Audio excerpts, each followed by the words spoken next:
Now at the end of 2010, how would you say the global perception of Johannesburg is different from the end of 2009? Oh, I can't even measure it. It's quite immense. If you look at what people used to think about Joburg before the World Cup and what people are thinking about Joburg now, obviously the World Cup has really given us an opportunity to reposition ourselves and entrench ourselves as a destination.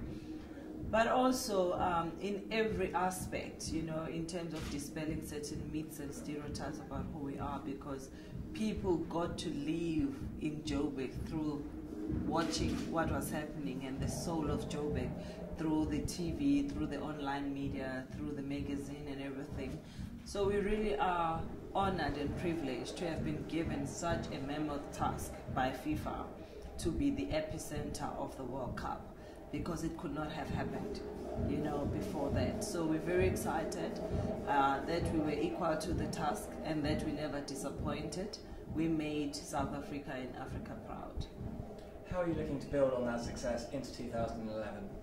Obviously for us, it really is about defending and growing our market share. You know, it has to translate to numbers. People need to come in their numbers, bring their families, girlfriends, wives, you know, and children, and be part of the Joburg experience, because we believe we've got so much to offer.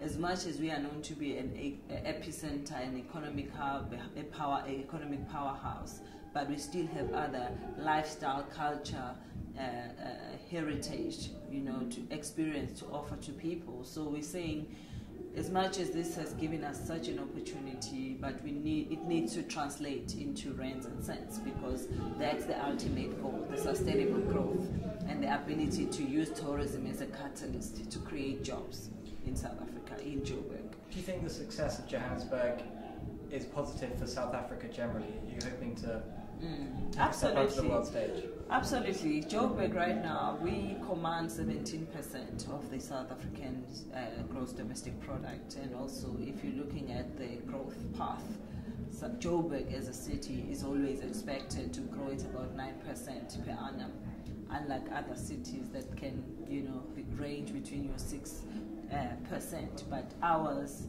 the Minister of Finance, you know, and the national government always makes it a point. So obviously we do appreciate the role that we're supposed to be playing in driving the South African economy, not only the Southern African economy, but the rest of Africa.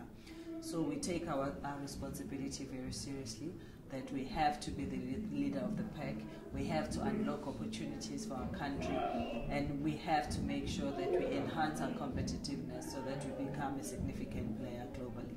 Okay, just one final question. Those people who visited Johannesburg before, perhaps as a business destination, what else would you suggest they would enjoy if they visited in 2011? If you look at Joburg right now, Joburg is a reflection of the of the transition of the South African history. If you look at what South Africa was before 1994 and the post-1994, the cosmopolitan nature of our people, the unifying nature of our people. Obviously, we're very big in terms of the struggle history, because that's where most of the things happen. And obviously, it translated into an iconic constitutional hill, because I think it's the most progressive constitution in the world. So the South African Constitution, we have Constitutional Hill, where the laws of the country and the guidelines in terms of how we need to live as a country is built. It's in Joburg. And the struggle history, you know about the 1976 uprising, where the youth was actually defiant against Africans, you know. And again, that strength, it has translated into a positive, because of all that history, Joburg and South Africa is what it is today.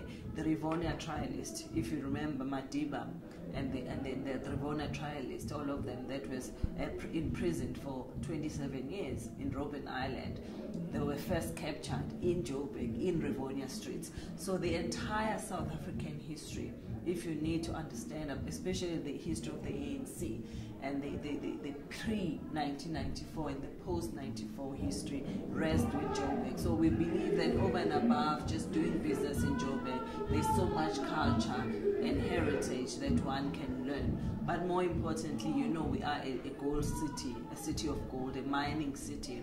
So obviously for us, historically, you know that people used to export the raw product, you know, and then import it as an end product. Now we are beneficiating, so we also offer that experience from gold rush to diamond fever. Now people have been taught to polish, cut diamond, so there's that whole excitement and the whole tour that a person can experience. But we're big in terms of film industry, and we are a creative city in terms of fashion. We're Africa's fashion mecca, fashion history, as well as film industry and music. All the movie stars stay in Joburg, you know. So if you think Hollywood, Bollywood, Nollywood, Joburg in South Africa, in the South African context, that what Mzansi production takes place in Joburg. So we are the leader of the pack in terms of everything really that happens in South Africa. We are the trendsetter. Okay, thank you very much for talking to Breaking Travel News. Thank you.